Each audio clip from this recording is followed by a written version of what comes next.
Mayang buntag itong tanan. Yun ka. Akong pagabasahon sa isayan ni Juan 3:3. Si Nicodemo nakikita kang Hesus.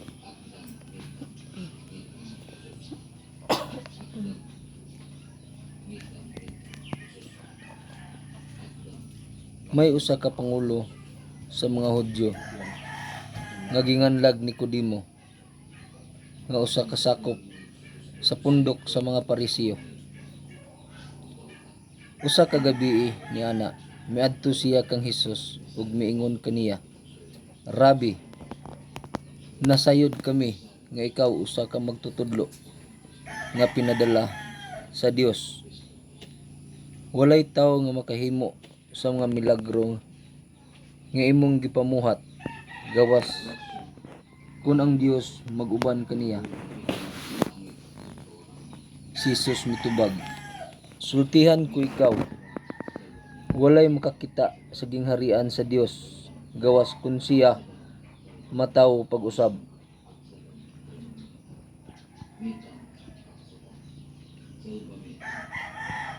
Nga kung nasabtan sa maong saysay o panagtabi bahin ni Nicodemo ug ni Jesus nga sa miunang panahon adunay usa ka pangulong pari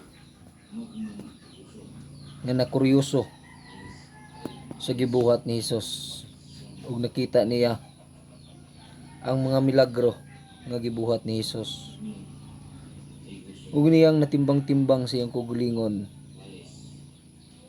nga dili gayud mabuhat og tawo ug walay magauban nga gikan sa itaas o ang langit ng amahan nga mo'y magiya ug magbendisyon kaniya. Sa panahon nga gipakita ni Jesus ang mga milagro sa mas pagbuhay ug patay, pag-ayog masakiton, ilabi na sa pagsangyaw sa mga pulong nga iya sa amahan nga mga tanghaga. Lisod siya sabton sa mga tawanon nga sirado ang una-una ug kasing-kasing nga ang gipatigbabaw ang pagkatawanon o bahandi sa tawanon. Ang nahitabo sa miunang panahon mausab ang nahitabo og anhe sa lugar nga balaan. Si Jesus gipakatawo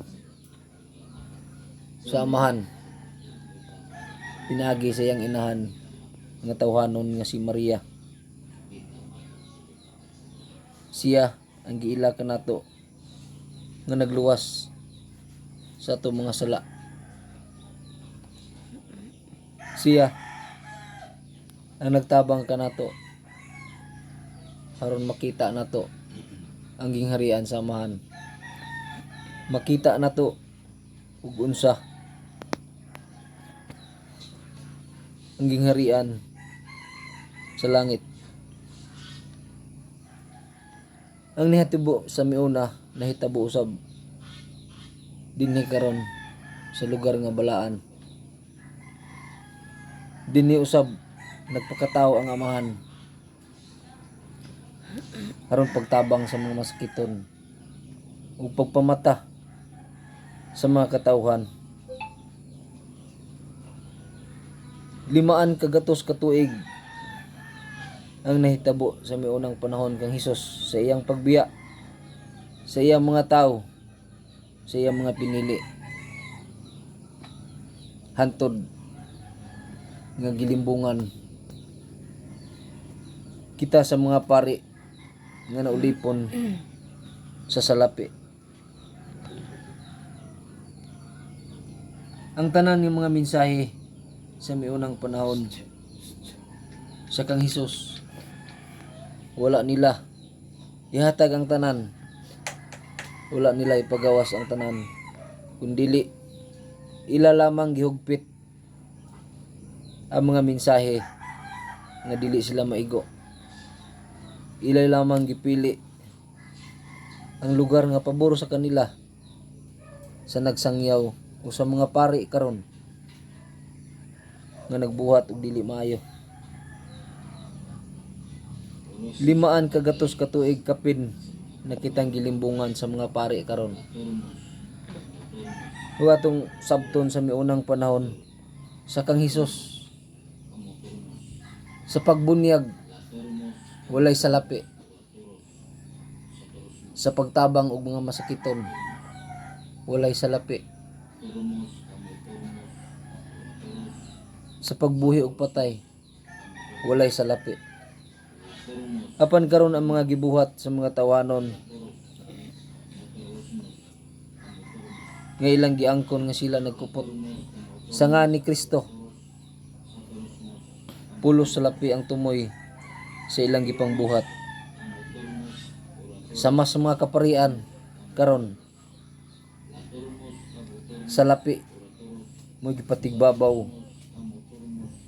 ug sila iya pa sa amahan sa pagbunyag kanila sa bata. Nangayo silang salapi sa pagpamisas mga kalag, nangayo silang salapi sa pagkasal, nangayo gyapon silang salapi. Ang pangutana sa ilang gibuhat iya ba sa amahan? Manghinaot ang mga tawhanon makamata ug maabli ang hunahunag kasing-kasing. Lingion ninyo ang samiunang panahon sa kapanahonan ni Kristo, sa kapanahonan sa mga gipili sa amahan ug aduna bay salapi nga gibuhat o aduna bay salapi nga gisuhol sa matag pinili sa amahan. Mga tawhanon, sabta ug analysa ninyo ang balaan nga alampuanan o balay alampuanan sa amahan nga nakita nato nga nagdupa na ng cross. Siya ang nagpaila sa kamatuoran, siya ang naggiya kanato, siya ang nagluwas kanato apan ngano man nga kamo mga tawhanon nakita ug nadungog na ninyo ang panghitabo apan ngano kamong nagpadayon sa pagbuhat o sa pagbuhat og sayop.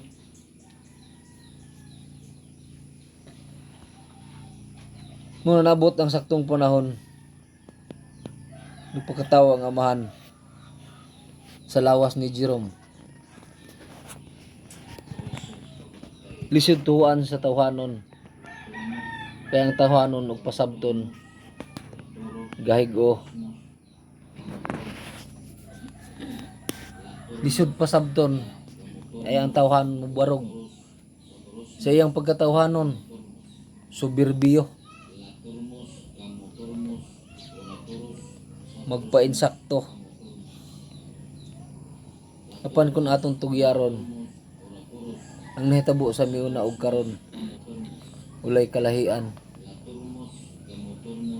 sa gipanghatag o gipakita ni Kristo nga mga milagro, mausab ang nahitabo sa lugar nga balaan. Ang lugar nga balaan nagtabang sa mga masakiton, nagtabang sa mga tawhanon nga walay bugti bisan piso. Walay laing gipangayo kundili magampo o magsampit sa ngalan sa Diyos Amahan sa langit, magdumdum sa pagpangadji sa oras alas 3 kadlawon, alas 6 sa buntag. Manghinaot kamo mga tawhanon nga nagbiay sa lugar nga balaan o nagbiay sa lawas nun nga si Jerome Villarin.